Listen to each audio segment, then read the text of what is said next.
I'm Maribel Tarouk. Tonight, an early morning shooting in Vaughan has left a man dead and another in hospital fighting for his life. They found two adult males suffering from gunshot wounds. We know there were a number of people that saw and or heard what took place today. Police now looking to speak with those witnesses as they search for suspects. And when I see how they died, the cause of death, that makes me upset by myself. A Toronto funeral home is sounding the alarm over an uptick in deaths among young Indian men and women studying in the GTA. Plus,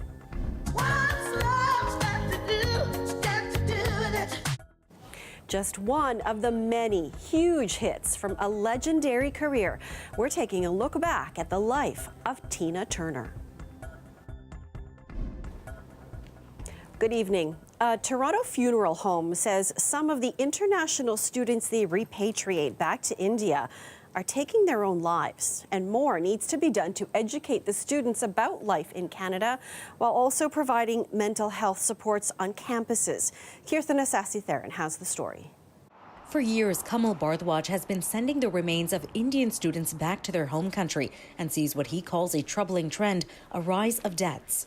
We're about 4 to 5 a month right now, currently as we stand, so it has gone up throughout the years. Directors at the Lotus Funeral Home say they have seen an increase in the number of deaths, some caused by overdose or suicide. They have repatriated remains of students from Ontario, Manitoba, New Brunswick, and PEI. Being as a parent, when I see how they died, the cause of death, that makes me upset by myself. Why this happening? This number will grow. Mental sickness is growing very, very rapidly. The funeral home says they repatriated 8 young Indian nationals in 2018. In 2022, it was 33. Citing privacy concerns, they wouldn't specify how many of those deaths are mental health related. Officially, it's hard to get a firm grip on how big of an issue this is. The Canadian government doesn't track it, and CBC didn't hear back from the Indian embassy in Ottawa. But here in Toronto, the Indian consulate tells me 25 students died last year in this province alone, almost a third from suicide. And by March of this year, 2 more suicides. More recent deaths remain under investigation. That's much higher than the national suicide rate. Jaspreet Singh, founder of the International Sikh Student Association, says better, more detailed data tracking on the issue would be helpful, especially given the pressures some students face. He's bringing or she is bringing the expectations of families. When they saw they can't, stay upon the expectations of their families and friends. I mean, from South Asian perspective, it's a matter of life and death, right? Staff at Punjabi Community Health Services offer supports for students. A lot of it's been being homesick. A lot of these folks come from large families where somebody's checking in on them, asking them how their day was, things like that. And when they come here, a lot of them are alone. Callan says the organization has intervened in the past, going so far as sending emotionally struggling students back to India to be with their families before it's too late. The families are very thankful. They were able to understand what their child was going through. Colleges Ontario is taking notice too. They say they will provide more information to international students on how they can access mental health support. Kirthana Sasitharan, CBC News, Toronto. One man is dead and another is in hospital with life-threatening injuries after an overnight shooting. It happened at an industrial plaza in Vaughan. Greg Ross has the latest. York Regional Police were called to this industrial plaza on Credit Stone Road in Vaughan just before 4 o'clock this morning. They found 2 adult males suffering from gunshot wounds. One of those men had no vital signs and was sadly pronounced deceased at the scene. The other man was transported to a local trauma center with life-threatening injuries. Police have confirmed the man who was killed was 39 years old. The other victim, who remains in hospital, is 27. Police say there was a group of people gathered at a recording studio inside the plaza. There had been some reports that the shooting was connected to some people who were at the recording studio. However, that has yet to be confirmed. The understanding is that the shooting occurred outside, so on the exterior part of the property. Other business owners here arrived to work this morning to find the entire plaza surrounded by yellow police tape preventing anyone from getting in. This man says it's unusual for tenants of this plaza to be here at the time of the shooting. It's strange at 4 o'clock, everybody's at their home and sleeping. Police say they don't have any information about suspects in this shooting, but they do believe a number of people would have seen it happen. There were numerous witnesses, numerous people that were in the area around the time of the shooting. And we're urging any witnesses who have not yet spoken with our investigators to come forward and speak with them. Police say it's still unclear how many people were gathered here at the time of the shooting. They believe several people fled immediately after shots were fired. In addition to speaking to witnesses, police are also looking through security footage from the plaza. They say at this point they have not determined whether or not this shooting was targeted. Greg Ross, CBC News, Vaughan. A 64-year-old woman who intentionally struck and killed a Toronto lawyer with a U-Haul truck has been sentenced to life in prison. An Kim was found guilty of running down Scott Rosen in a Midtown Underground garage in 2020. She blamed him for her financial setbacks regarding a real estate transaction. The sentencing hearing heard from the family of the 52-year-old victim, who praised his qualities as a father, son, son-in-law, and lawyer. Kim will be able to apply for release in 25 years if she's still alive. But the judge said the parole board will be told that Kim is a pathological liar. Toronto's top 6 mayoral candidates went head-to-head in a debate focused on housing today. And once again, Olivia Chow found herself the main target, fending off attacks from her rivals, including former police chief Mark Saunders. Talia Ricci wraps up the debate. The 2-hour debate focused on housing supply, affordability, and planning. Candidates were asked how they'd help make home ownership more accessible and build more homes faster. We need to streamline the process, make it easier to build housing, remove the bureaucracy. I'm proposing a model where we actually move forward as a public builder, not new to bureaucracy. And we need the housing options as well, like what I've done with laneway housing and coach housing and multiplexes housing. There were clashes over who would raise property taxes, with several attacks aimed at Olivia Chow. Mark Saunders, in his first major debate, was the first to target the frontrunner. Make no mistake about it. If you follow the past and follow history, that is the agenda. Taxes will be raised. Chow said she's looking for a vacancy tax hike and for financial help from the provincial government. She discussed increasing land transfer taxes on some multi-million-dollar homes and reminded voters of her record. That 2% that buy homes that are 10 million, 20 million, 5 million, 3 million, they can afford to pay a bit more. I've been on the budget committee for 10 years. It has been a balanced budget, unlike what you're seeing now. Saunders, Brad Bradford, and Anna Bailau all vowed to hold property tax at or below the rate of inflation. Mitzi Hunter held up the package for her own housing plan and said Toronto has to solve its own problems, not rely on the province. I have a comprehensive plan to build more affordable housing on city-owned land where the city is the builder as well as the owner. Deeply affordable. Saunders was involved in a couple of spicy exchanges. I only hear what you're going to rip out rather than what you want to build, though. That's well, the Josh, only you know what your problem is, Josh, and the main reason why we're here, it's either or with this gentleman. You can get more beef to honey than salt, my friend, and I can tell you, you'll create the environment for no government to want to come into the city to do anything. Is Doug Ford the bee or the honey? I don't understand.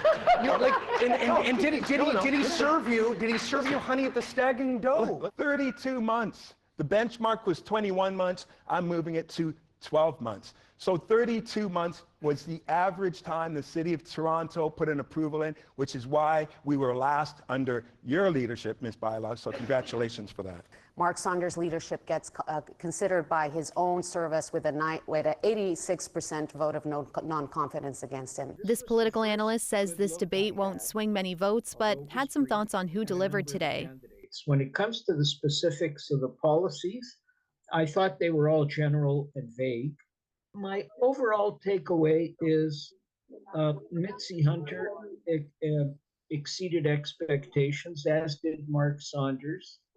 Olivia Chow, yeah, there was some earnestness and engagement, but not as effective.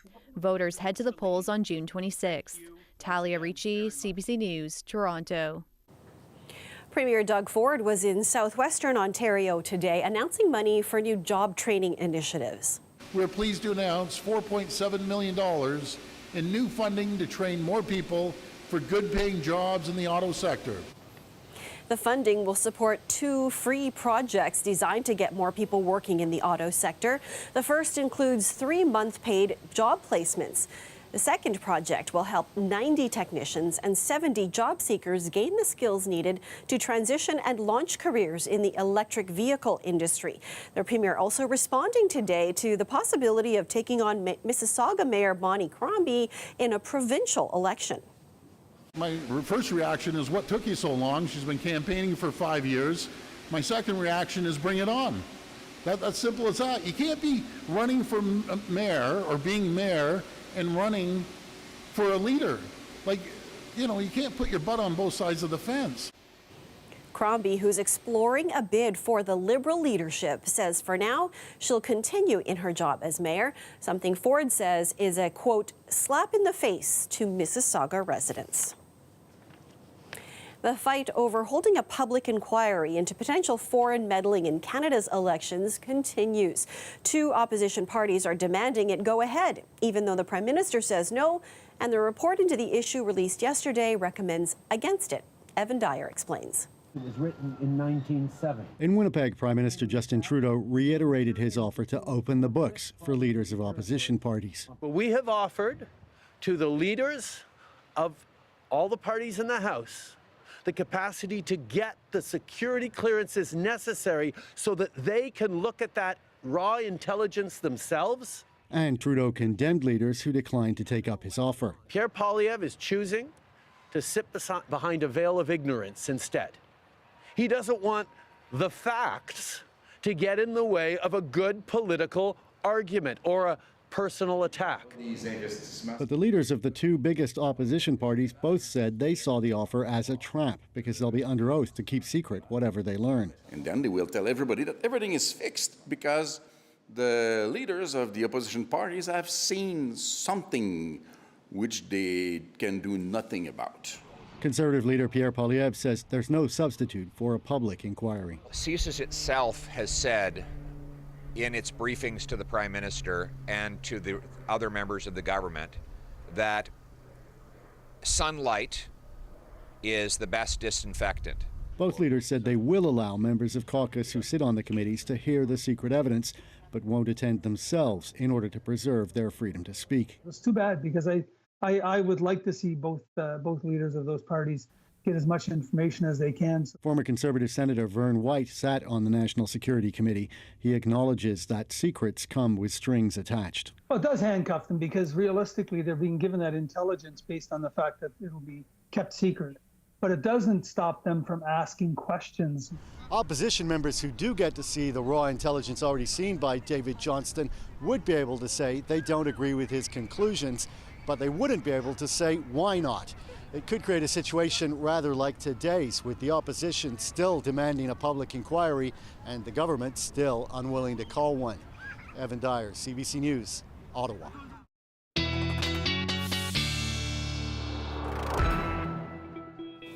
I was a little bit fooled by the sun today, Colette.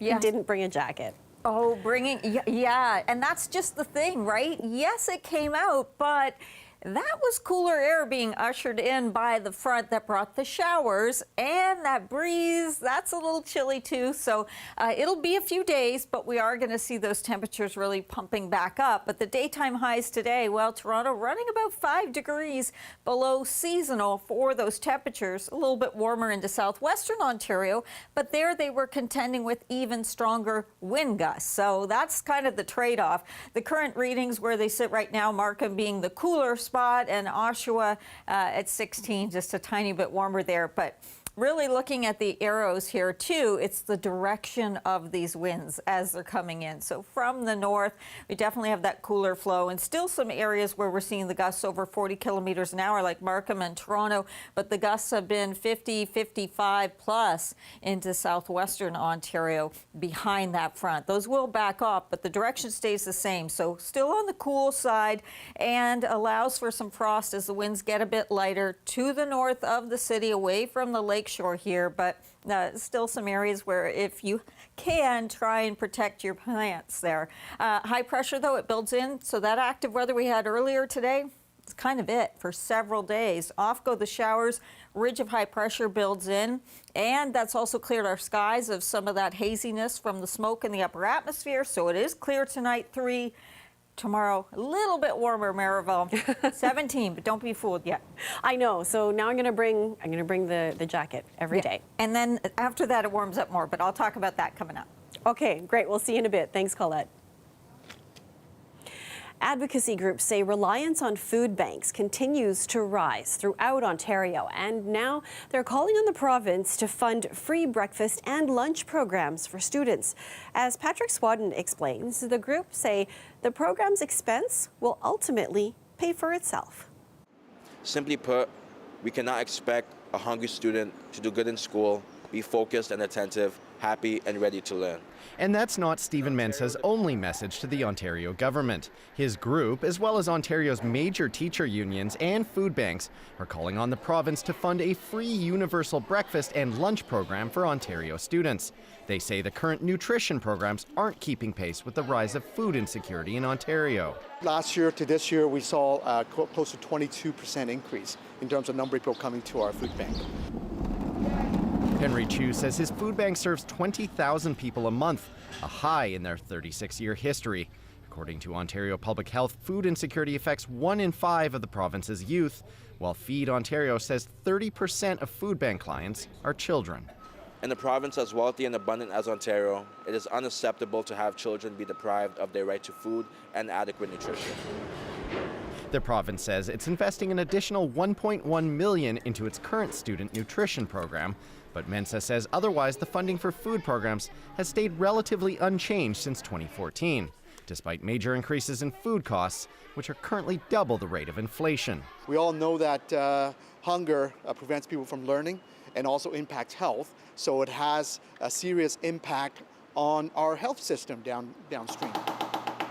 The coalition says the new program would be expensive, $300 million for breakfast and nearly $1 billion if it included lunch. It's a really important thing to do. That's not how we should think of it, says this health studies professor. Thinking of it as an investment rather than an expense is a really good way of thinking about it.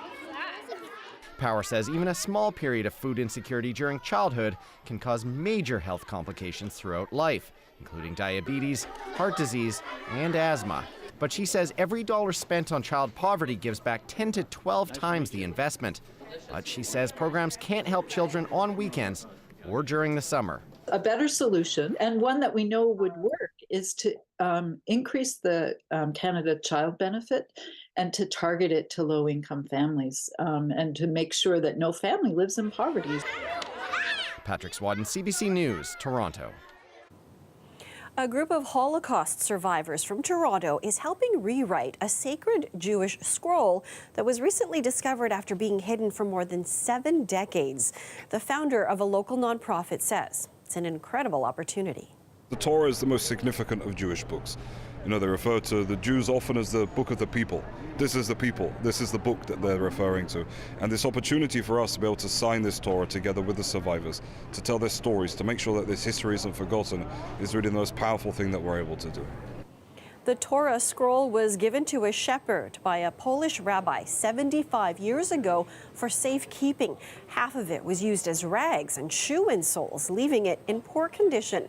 The scroll has been touring around the world for Holocaust survivors to help rewrite. After the Torah is restored, it will go to the synagogue associated with the President of Israel's residence. Tonight, we're hearing about the threats, violence, and vandalism a teacher in Peel Region says they've witnessed in school. This comes a week after an Ontario Teachers Union released survey results on the amount of violence their members face. Deanna Sumanak-Johnson has the details. A letter penned by a middle school teacher in Peel has gone viral. It details the kinds of disturbances, violence, and indignities the teacher alleges take place every day at the school. I got a chance to speak to this teacher yesterday. They asked that their identity be concealed, but CBC was able to verify this teacher as the author of the letter. Here's what they had to say. Students are scared. Doors are locked in our school. There's not one door that's unlocked because if you leave a door unlocked, a student will come in. They could steal something. They could vandalize. It's a scary place to be. According to a newly published member survey from ETFO, that's the union representing elementary teachers in Ontario, this teacher is not alone. Close to 80% of their members who answered the survey said they faced violence in the workplace. Well, just before the pandemic started, our members were seeing an increase. They were seeing a rise in the level of violence that was going up. So we had seen that trend occur. But since the pandemic, it is absolutely exacerbated. Students were home for 2 years, basically, without social interaction with others. Most of us were in our homes behind our computer screens. So those social skills, those self-regulating skills didn't occur. As for this specific school in the Peel region, a statement from the Peel District School Board said that an investigation is underway and that the superintendent has visited this particular school. It also said that for the incidents detailed in the letter, student suspensions have taken place. Deanna Sumanak-Johnson, CBC News, Toronto. A group of Toronto police officers is threatening legal action against the Police Association, Service, and the City of Toronto over their mandatory COVID-19 vaccination policy. Segregated members were not permitted to participate in professional courses and were removed from the promotional process. Affected members were subjected to humiliating interviews with supervisors and unit commanders. Members were repeatedly asked in front of fellow officers if they would be getting vaccinated against COVID-19, creating a divisional and toxic work environment. The vaccine policy was put in place from October 2021 to June of 2022. Officers who did not disclose their status or were not vaccinated with 2 doses were placed on unpaid leave. Neither the Toronto Police Service nor the Toronto Police Association would comment on the possible legal action, saying the allegations will be addressed through the litigation process. The city, meanwhile, says it's the responsibility of individual agencies to set their own policies. A new study suggests there's been a high number of pregnant women turning up at Ontario hospitals after using cannabis, twice as many since pot was made legal. Lauren Pelly takes a look at why they may be using it. Since cannabis was legalized, new research suggests more pregnant individuals are ending up in hospital after using it. The study in the Canadian Medical Association Journal shows the number of instances jumped from 11 to 20 cases out of every 100,000 pregnancies in Ontario. By far, the largest risk factor was having severe morning sickness during pregnancy. Study author Dr. Daniel Myron says pregnant people being treated for serious nausea and vomiting were nearly 10 times more likely to be hospitalized for cannabis use as well. It does raise this concern of, are people using cannabis to self-medicate or treat symptoms in pregnancy like morning sickness? You are willing to try almost anything. I want. This mother of 2 experienced hyperemesis gravidarum, a pregnancy condition marked by extreme vomiting, dehydration, and weight loss. She didn't try cannabis to treat her symptoms, but knows other women who did, with mixed results. In some cases work, but it's not a magical recipe neither. For other moms, it also generates the opposite effect. The new study found an association between people who were hospitalized for cannabis use and higher rates of adverse outcomes for the infant, such as earlier births, lower birth weights, or admission to a neonatal ICU. But we don't know whether the adverse outcomes of being small for gestational age or having smaller brains is caused by cannabis or is caused by nutritional deficiencies due to hyperemesis. So this American scientist who suffered from hyperemesis gravidarum herself says more research is needed to weigh the benefits of cannabis versus the risks. These people who are taking cannabis in pregnancy to treat their nausea and vomiting, they deserve answers as to the safety. Lauren Pelly, CBC News, Toronto. Award-winning Canadian actor Michael J. Fox sat down with CBC's Harry Forrestal to talk about his new documentary, Still, and living with Parkinson's disease. More than 100,000 Canadians have Parkinson's, including Forrestal. Here's some of their conversation. One of the things the doctor said to me too early on was that I had 10 years left to work. And he said, well, the good thing is you have 10 years left to work. I was 29 years old and a lot of expensive real estate. Yeah, I'm sure. Stuff that I needed to take care of, and kids going to school, and so I started to work, and well, I worked a lot, and one of the things that I came to over time was that I didn't need to do that, and that I wanted to be with my family, and I needed to look at things that I wasn't gonna let, the big thing I learned, I wasn't gonna let Parkinson's drive the bus. You know, I can't run the bus. No. I wasn't gonna let Parkinson's drive the bus. Fox's new documentary looks back on his storied career and shines a light on his public and private battle with Parkinson's. And you can catch Harry's full conversation with Michael J. Fox tonight on The National. That's on CBC News Network at 9 Eastern Time and streaming on CBC Gem and Explore. The National will air on CBC television after the hockey game. Florida Governor Ron DeSantis is joining the race for the U.S. presidency today in a growing field of Republican candidates. DeSantis is expected to make it official during a talk with Twitter owner Elon Musk. Magda Gabriselassie has more from Washington.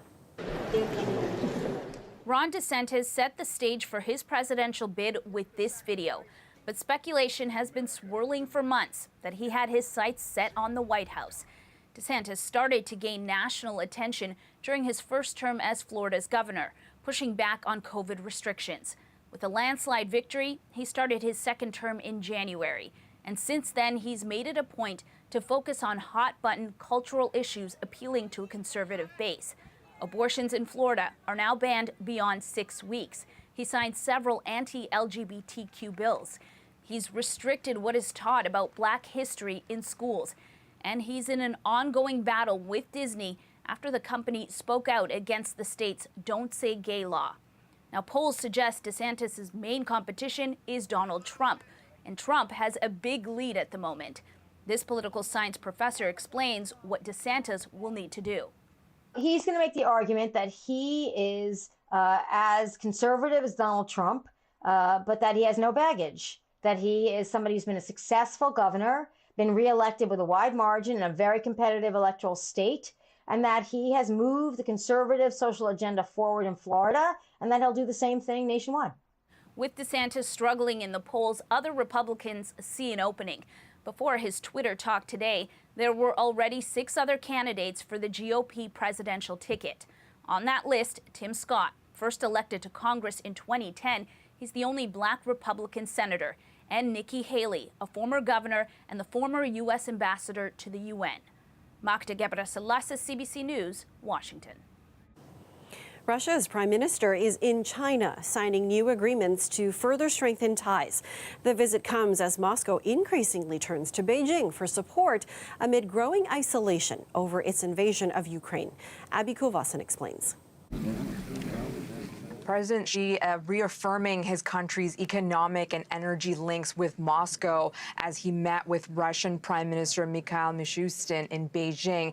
During the visit, Mishustin signed agreements with Chinese officials on agriculture, sports, and trade services. And he said that Western pressure has solidified bilateral ties with China. Western sanctions have pushed Russia to seek greater ties with other nations. Beijing has benefited from that. One example, it imports about 800,000 barrels of deeply discounted Russian crude oil every single day. And Chinese customs figures indicate a surge in bilateral trade. Trade jumped 30% last year and another 41% in the first 4 months of this year alone. Aside from the economic benefits, Beijing also sees Moscow as a like-minded ally to counter the United States and its influence. Over the weekend, there was anger in both countries after the G7 released a statement calling for Beijing to pressure Moscow to end its invasion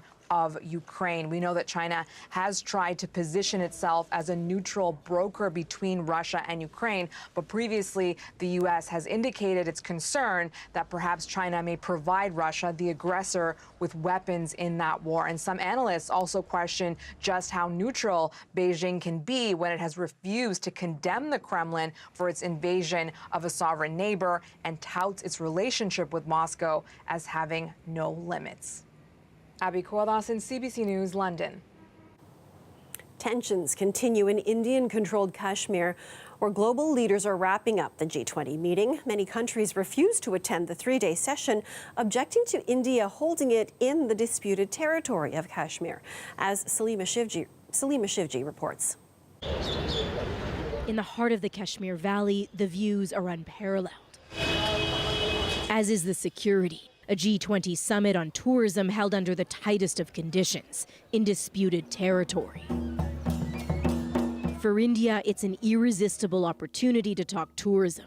Delegates from around the world hearing that more than 18 million tourists flocked to the region last year, a high for an area plagued by decades of insurgency against Indian rule.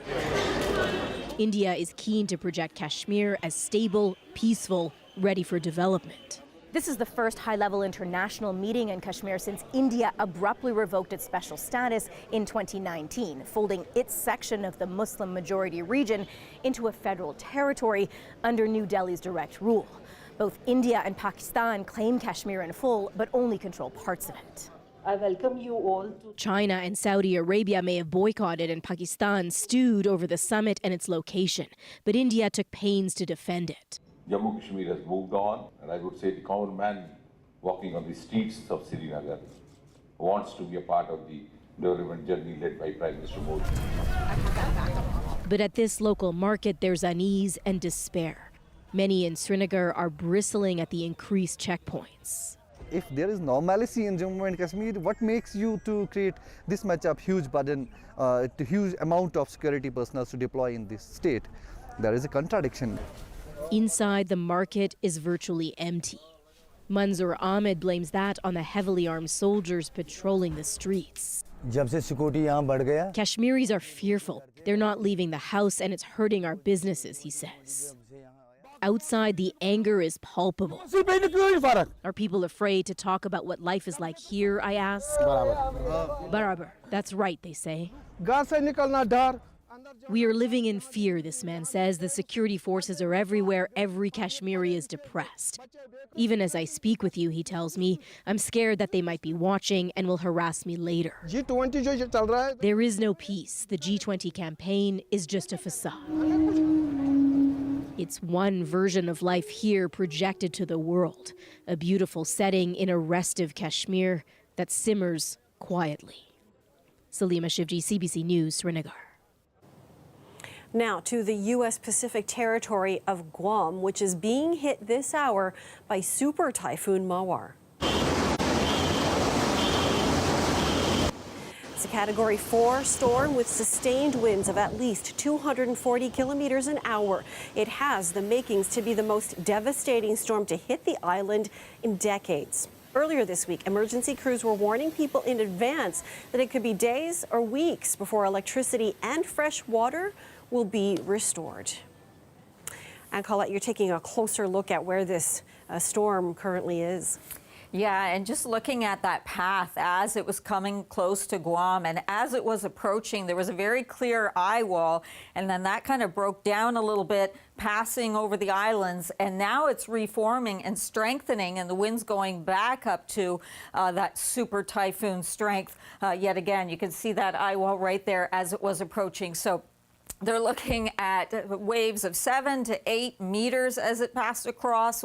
Rainfall, 300 to 400 millimeters of rain. So really significant here. At least it weakened a little bit as it was passing across the island. And just to put things in perspective here, we are in the Western Pacific. That's what we're talking about. But also, yes, when we talk about a typhoon, if you're wondering what's the difference between that and a hurricane, well, they're very similar tropical systems, and they need to have wind speed over 119 kilometers an hour. And so really, geography. It's just what part of the world is it occurring in, and then what do we call it? So we are looking at typhoons in the Northwest Pacific Ocean, and then as we come closer to North America, in the Northeast Pacific, we get into hurricanes, and of course we know we call them hurricanes too in the Atlantic.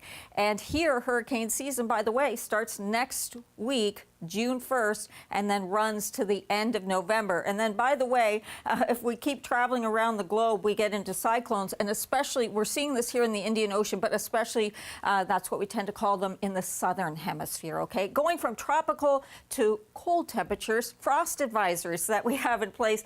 North GTA here through the region into cottage country. Yes, tonight, if you can, protect those plants. Current temperatures look like this as we've cooled down with that front going through, breezy conditions with the winds out of the north. So overnight readings, it's going to be a cool start tomorrow. We're down to 3 degrees. Keeping in mind, though, the sun's up at 5:44 or so. So with that, we heat up pretty quickly. It doesn't take too long with the sun being up so early. But as that front went through, took the showers with it, now high pressure moves in, and that's going to be a quiet weather pattern right through my 5-day forecast and beyond. A little cooler tomorrow, but then after that, look at how those temperatures will actually be climbing above seasonal. I'm good with a quiet weather pattern if it looks like that, Colette. Yeah, we'll take a little break here, and then we're going to be desperate for some rain to come back our way. Oh boy, okay, well, we'll take it for now. Thank you. You're welcome. An education program in New Brunswick is helping prepare Indigenous students for work related to protecting the environment. It includes a strong Indigenous perspective that participants are very proud of. Yeah, look at that. That's sweet. Oh, wow. Check this out. See where those gulls are? See those little black heads? Yeah, I see those. There's a nest there. A couple mallards bedded right down. Probably got their young down in there now. The program's a couple of decades old now, and it's had a lot of success. It's a national program, so it's been offered in many communities across the country. I've been doing essentially 5 units on marine environmental conservation. Today is their 3rd field trip, and it follows up on 2 other coastal surveys that we did. All of the skills that we're doing today are about observation of species, observation of habitats, and populations and their abundance or their scarcity. We're trying to use the 2-eyed seeing approach, so bringing Western science and traditional science together, and that's been great. The students have a lot of first-hand knowledge. Okay, here's the different kinds we're looking for. Okay, we're expecting the herring gull. Yep. Okay, we'll have a look and we'll check it out. It's about utilizing Western science approach and at the same time using an Indigenous lens to just for the betterment of everything. They're just different ways of seeing things. You're less apt to miss anything if you have 2 perspectives. I just want to expand any skills or get any training. I just want to absorb like a sponge as much as I can. Okay. Really being mindful of the natural world, I think, is what he drew my attention most to. I think it's important to showcase youth that there's other career paths that they could take, reconnecting them to their land, building the capacity for our communities too, to have those kind of leaders in these industries. It teaches you things. Nature teaches you things if you just would observe it. Most of us don't think about, don't think about their habitat or what they eat or what their interactions are with other species and stuff, right? Never thought about the different type of gulls and stuff before. I just, oh look, there's a ghost seagull. But when you get to look at them through binoculars or eating or doing something right. We can all read a book and such and so forth, but till you hit the ground and you do that work, that's some of the best way to learn. Yeah, well, from an ecological standpoint, we have to know what's there. We have the trees, we have the flora and the fauna. Till we find out what's there, then we have to know what we're protecting. Whether that be frogs, lizards, salamanders, fish, birds, everything. If we don't know what's there, then what are we protecting? Just besides the trees. Singer Tina Turner has died at the age of 83 after a long illness, according to one of her representatives. She rose to fame in the 1960s in a duo with then-husband Ike, but then made her own name with songs like Simply the Best, What's Love Got to Do with It, and on and on and on. So to talk more about her legacy, Eli's here with us. This was quite the news for so many to hear this afternoon, Eli. Yeah, and I think it just speaks to the affection and the impact of Tina Turner. She is one of those greats. There was no one really quite like her. And you look at the arc of her life. You look at her oh so humble beginnings, born in 1939 in Nutbush, Tennessee, the daughter of sharecroppers. This is a girl who grew up picking cotton and became the queen of rock and roll. What an amazing life that she has lived, getting onto the music scene in St. Louis in the mid-50s, and then this fateful meeting with Ike Turner where there was a recording session for a song, A Fool in Love, and someone else didn't show up. So Tina stepped up to the microphone, and I think when Ike heard the sound that she made and those pipes, she was quickly hired. Now, Ike was the band leader. It was the Ike and Tina Turner, band, but I think immediately there was tension just because Tina was undoubtedly the star. And if there's any question, then do yourself a favor and listen to the classic from the mid-60s, River Deep, Mountain High. Now, what we didn't know is that she was suffering physical abuse at the hands of Ike Turner. She was being punched, she was being hit, she would hit back, but then she would have to sneak away just to take a break. Finally, in the 70s, she did divorce Ike Turner, and then she kind of hit a rough patch as she tried to kind of kickstart her solo career. But then you jump ahead, 1984, the release of Private Dancer, and let me give you a taste of one of the many songs I think we're all humming today. Let's take a listen to What's Love Got to Do with It. You must try to ignore that it means more than that. Oh, what's love got to do with it? The strut, the look, the skirt, the voice, the hair, like all of it, this singular package. You talk to anyone who were lucky enough to have seen her in concert, it was all that and more. She loved performing. She loved, being there with the crowd, belting it out, that one-of-a-kind voice. Inducted into the Rock and Roll Hall of Fame in 1991 while her husband then was in prison. But don't worry about Ike, because it was all about Tina. Went on to act in films, release books and documentaries, but just a performer like no other. Oh, and an icon and a queen and all of these things, Eli, that we're hearing being used today. And on that note, there is reaction, as you can imagine, about the death of Tina Turner. What are you seeing? Yeah, let's start with Bryan Adams. They toured together. He says on Twitter, "I'll be forever grateful for the time we spent together on tour, in the studio, and as friends. Thank you for being an inspiration to millions of people around the world, for speaking your truth, for giving us the gift of your voice." I want to move on to Roxane Gay, an amazing author, and this speaks to that trauma that she endured at the hands of Ike Turner, saying, "Rest in peace, Tina Turner, who always reminded me that you can thrive and live fully and joyfully after great suffering." And finally, local Toronto, Garvia Bailey, great broadcaster and host, she says, "She was beyond. There is no Bey, as in Beyonce or Lizzo, without Tina. She embodied female resilience before it was a thing. She topped the charts, besting artist half her age, a legend and an inspiration with legs for days. Rest in peace, Tina." And there's probably going to be more and more of the reaction as this for sure unfolds all around the world. Eli, thank you for this. My pleasure. You may have heard about repair cafes where people bring their broken household items and get help fixing them for free. Amy Lowe takes us to meet the people behind the tools. They're armed with tools and spare parts. Their goal? To keep appliances out of landfills and working longer. David Poilubert has a bit more time on his hands these days. He recently sold his company. Now he wants to give back. I very much see repairing as the citizen response to program obsolescence.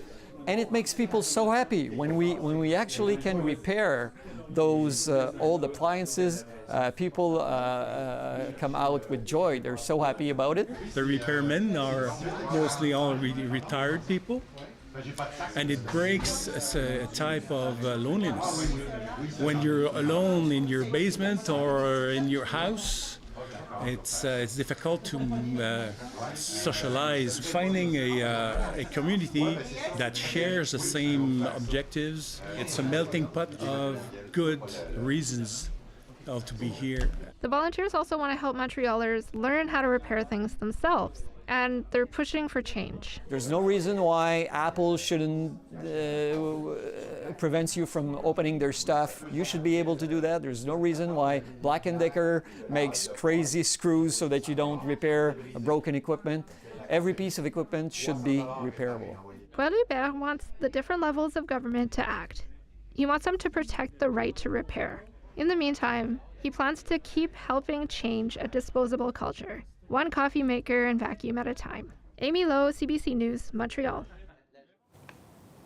Do we want to talk more about this beautiful next few days it looks like that we're getting, Colette? Yeah, let's do that. We'll start off with what's happening tonight with that cooler air that's moved in behind our front, and then we're going to get to that 5-day forecast, and you see such a great run in terms of the non-active weather we have in the forecast. So the frost advisory in these areas for tonight, those readings going down to 1, 2, even Toronto, we're talking about our low tonight, 3 degrees here. We're not in the frost advisory, but be aware you may have some plants you still need to be protecting.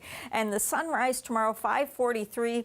Sunset 8:45, so that 15 hours of daylight.